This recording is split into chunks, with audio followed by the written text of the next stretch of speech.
Hello, I'm Mark Lowen. This is the Iran War Today, our daily briefing bringing you up to date with all you need to know on day 100 of the US-Israel war with Iran. Coming up today, Israel launches airstrikes on the Lebanese capital Beirut, hitting 2 buildings in the southern suburbs. We are 100 days into the Iran war, but with frequent violations during a tentative ceasefire, there is still no sign of a peace deal. A fifth of the world's oil supply has been disrupted. We look at the economic cost of the war, soaring energy prices and inflation.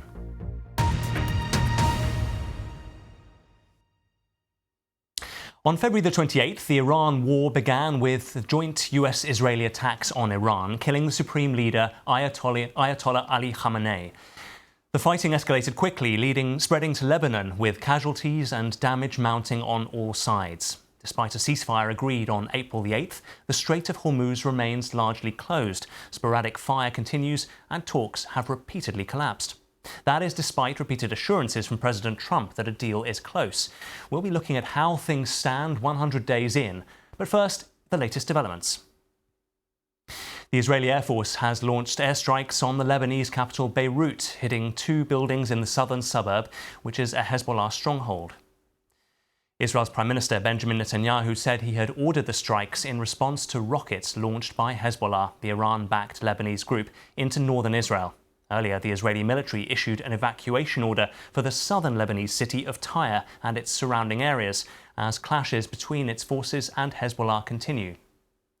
Meanwhile, the US military says it has shot down 2 Iranian attack drones over the Strait of Hormuz, the latest escalation of violence as the war entered the 100th day with no end in sight. With more about today's developments in Lebanon, here's our correspondent in Beirut, John Sudworth. Well, earlier this week, Israel said it was going to start striking the Hezbollah stronghold of Dahir in the south of this city because the militant group was continuing to send its rockets and drones over Israel's northern border. But it held off that action because of pressure from the US. America is worried that a high-profile escalation here in the Lebanese capital could jeopardize its efforts to strike a wider peace deal with Hezbollah's main ideological and financial backers, Iran. That restraint, though, now seems to either have lifted or is being ignored, because not only has Israel launched strikes on Dahir, it suggests there will be more to come.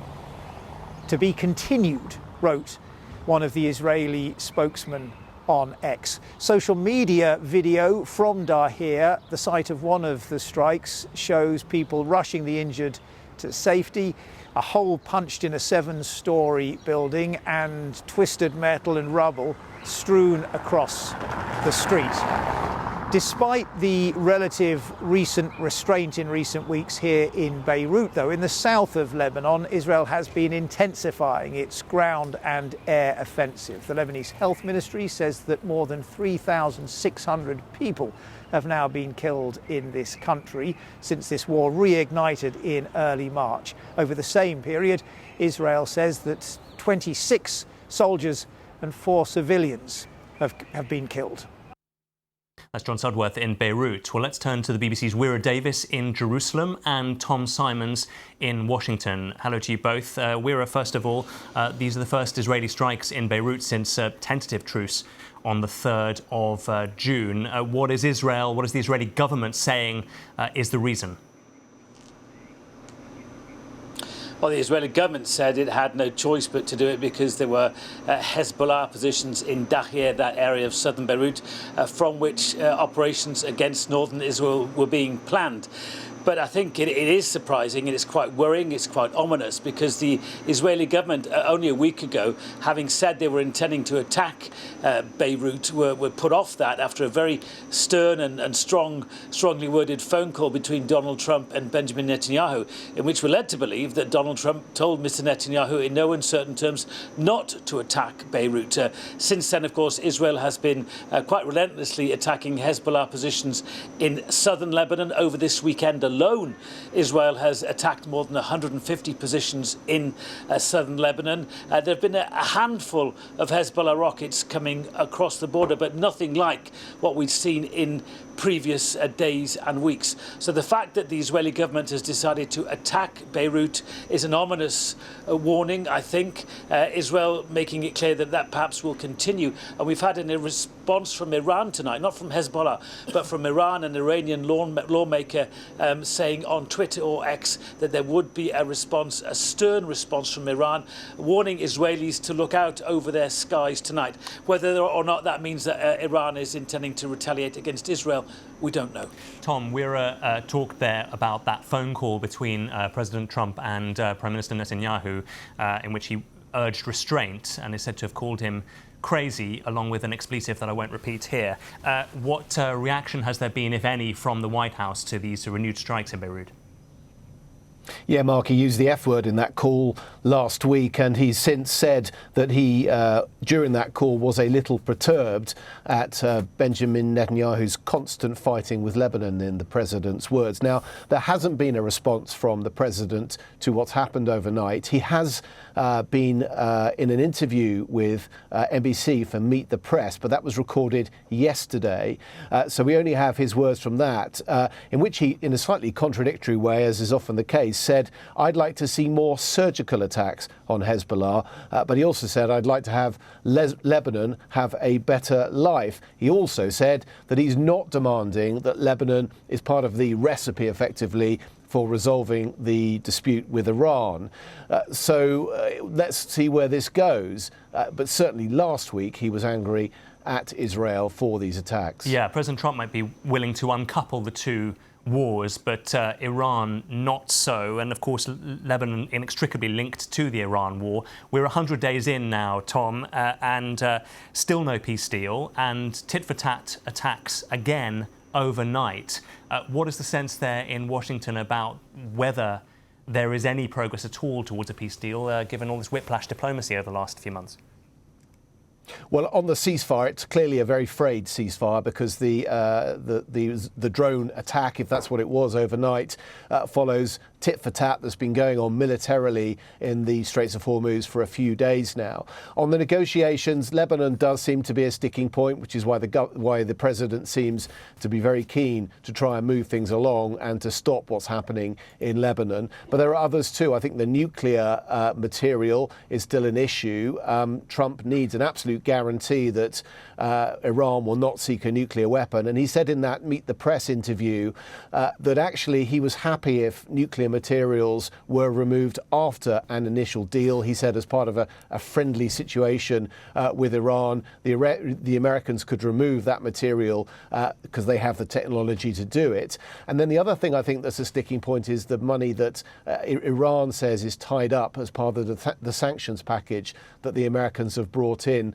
Donald Trump's made pretty clear he doesn't want to talk about that until an initial deal is made. But Iran has been saying it wants $24 billion to be freed up. So yeah. I think these negotiations are still somewhat stalled. There's less talk this weekend of a move forward, of possibility of a deal than there was last weekend. And where does Israel stand on a potential peace deal in Iran and a sustained ceasefire in Lebanon, particularly given the kind of political pressure that there is on Benjamin Netanyahu ahead of parliamentary elections later on this year?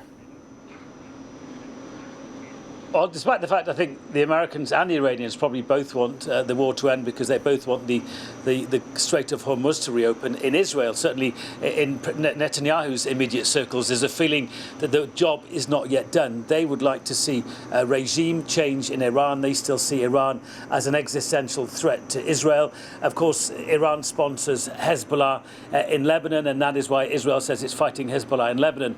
But they would, I think, many of the hawks on the Israeli right would not be too upset to see any talks between the Americans and the Iranians break down. They would like to see a resumption of the attacks on Iran, but of course, for that to happen, Israel would need American support. And that is certainly the hard-line perspective in Israel, whereas many other Israelis are, to be frank, fed fed up with another war. They don't want to see the war against Iran being prolonged, given, of course, the fact that the war against Hamas in Gaza, in many ways, is still ongoing as well. And Israel, many Israelis don't want to be involved in a war on another front, but that is not the position, as we see it, of the Israeli Prime Minister Netanyahu, who still thinks Iran poses a considerable threat to Israel. Mira Davis in Jerusalem, Tom Simons in Washington. Thank you both. Well, the instability in the Middle East caused by the war is having a significant effect on the global economy. Iran has been accused of attacking ships in the Gulf, forcing the effective closure of the Strait of Hormuz, a key artery accounting for about a fifth of the global oil supply. Attacks have been reported on major oil and gas hubs throughout the war, and the strikes have prompted some of the world's largest producers of oil and gas to suspend production, leading to a sharp rise in energy prices and inflation across the world. With me is our business correspondent, Mark Ashdown. Mark, 100 days in, massive global economic impact. Just kind of sum it up for us, if you can, particularly when you look at how the economy was before the war.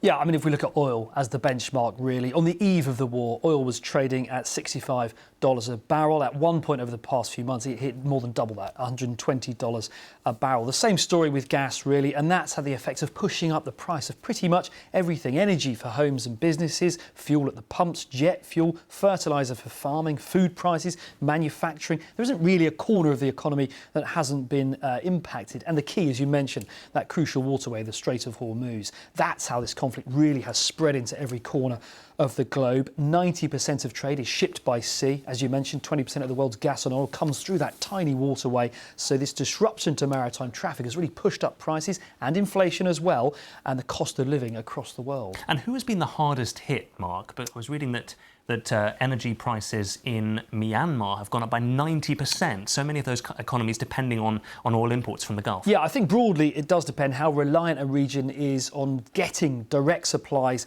out of the Middle East. Africa, very hard hit. We saw queues at forecourts in places like Ethiopia, Kenya. South Africa brought in petrol diesel rationing. Others followed suit as well. The Far East, as you mentioned, pretty hit hard as well. The Philippines brought in a 4-day week. Myanmar imposed alternate driving days, and there have been fuel caps across regions as well. In Australia, in 2 states, they made public transport free for a month to try and encourage people to leave their cars at home. And of course, China, that huge manufacturing heartbeat of the world, heavily reliant on supplies from the Middle East of oil and gas. We've seen a slowdown across its economy too, and that has rippled out around the world as well. We've talked there, Mark, about the losers from all of this war. I just wonder whether we can touch on the winners, particularly Russia, a massive oil producer, and it's had some relief from US sanctions during all of this. So Vladimir Putin once again rubbing his hands. Well, I think so, yeah. I think, well, Norway, firstly, a pretty big winner. They position themselves as a strong and stable supplier of oil and gas. Canada, the US as well. You remember Donald Trump's message that we've got the sweetest, best crude out there. Come and get it. But yes, as you mentioned, Russia, they've become an international pariah, really, hadn't they?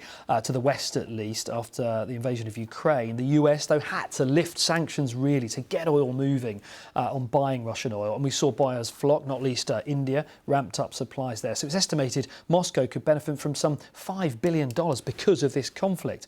Have to mention, though, we are already looking at what potentially might happen if and when a deal transpires. I think the immediate effect will be a bounce in the stock market, with notwithstanding oil and defence stocks, for example. We saw on rumours of a deal, 10% rises in a day. So I think there will be an initial uptick there. Maritime traffic, of course, then can get moving, but it's not like flicking a switch. You can't get these ships where they need to be and get food and supplies where they need to be quickly. Don't forget, we've had key damage to infrastructure as well. It's expected that could take a year potentially in some of these oil refineries to be repaired. So I think this war may have a long economic tail with questions already being asked. The devil will be in the detail. No doubt there'll be a sign of relief if there's a deal, but I think certainly big questions about energy security for years to come. Indeed. Mark Ashdown, thanks very much indeed.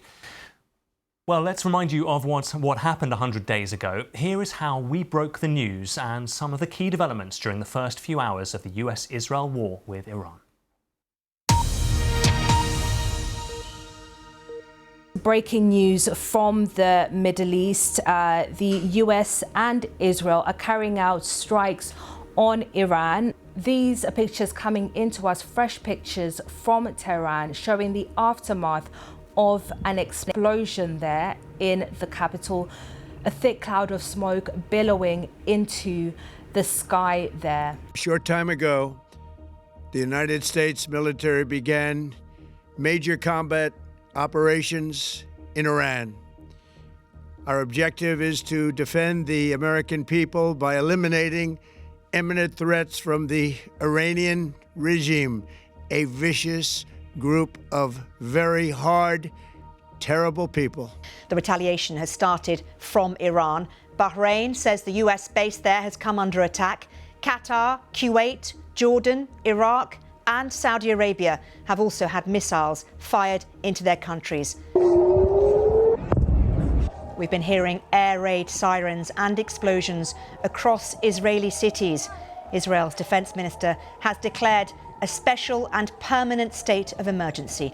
President Trump has announced the death of Ali Khamenei in a social media post. A moment of huge significance for Iran and indeed across the region of the Middle East. Well, that was then, and this is now, 100 days on, and no end to the conflict in immediate sight. Although, as we have mentioned, a ceasefire with many violations has been in place for 2 months. In a moment, I'll be talking to our World Affairs editor, John Simpson. But first, let's speak to the BBC Persian's Kasra and Naji. Kasra, very good to have you with us. More Iranian strikes on the Gulf overnight, more American strikes in Iran. What is the mood in Iran about moves towards a peace deal? Firstly, today, after the Israeli attacks on Zaire in southern Lebanon, southern Beirut, there is talk of Iran starting the war against Israel. We have a senior member of Iranian parliament saying that people in Israel should look up the skies tonight, suggesting that Iran's missiles might be raining on them tonight. And Iran's Speaker of Parliament, who's arguably the most influential figure these days in Iran, has just tweeted saying that neither side, i.e. not the US nor the Israelis, respects ceasefire, nor do they believe in dialogue. They have shown that they only understand language of power, and that our armed forces are ready to act, and they have free hand there. So it's not actually the language of continuing with negotiations in Iran tonight. Kasra, this is a bit of a difficult question, but as ever on the mood in a nation. But you know, back in January, of course, there were those protests which were suppressed in such a violent way. Then Donald Trump tweeted that, you know, help was on the way, talk of potentially kind of regime change. But, you know, we're 100 days in, massive economic hit in Iran, thousands potentially killed. And I just wonder whether there is still that kind of rallying around the flag that there was at some stage during the war, or how you would sum up the mood. Don't forget that at the time, Iran was pretty divided. And a lot of ordinary people wanted some kind of action to get rid of or at least weaken the regime. And the idea from the US and Israel was that we will go in, weaken the security forces and encourage people to rise up and take power. That didn't happen. On the regime side, of course, they have their own supporters. They rallied round the flag, and the Iranians played on the patriotic war as opposed to Islamic war, and people and the nationalists in Iran also rallied around. And the regime is today, 100 days later, pretty much stronger in place, more hardline, Revolutionary Guards in power. That help didn't come for the ordinary Iranian people. The nuclear material is still there. The weakening or getting rid of Iran's ballistic missile capability didn't happen. At least a lot of ballistic missiles are still there. So none of these have been achieved, basically. With that in mind, Kasra, is there a sense of triumphalism in Iran, certainly from the regime, that they've survived, they've withstood the world superpower? Absolutely. The hardliners, they feel that they have won the war, they have the upper hand, they have the initiative, and they should not give in to talks as such. And these voices are louder and louder these days in Iran, with the hardliners sort of dictating the terms of negotiations, and Iran taking harder line at these negotiations, basically preventing some kind of a deal, because at the end of the day, the hardliners, they think war is a gift of God, because people rally around the flag with them and support them. So it's a gift for them, and they don't necessarily really want peace. Kasra Naji from the BBC's Persian language service, thank you so much as ever. Let us speak now to the BBC's World Affairs editor, John Simpson, who has watched Iran for many, many years. John, lovely to have you on the programme.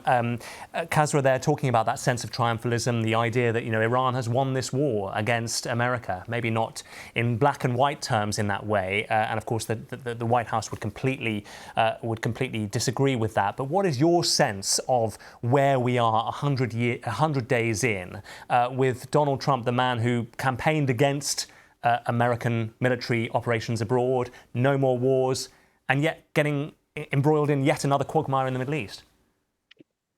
Yes, and not a single one of the aims that President Trump set out in the early stages of the attack has been achieved. Of course, I mean, Kasra was going through them.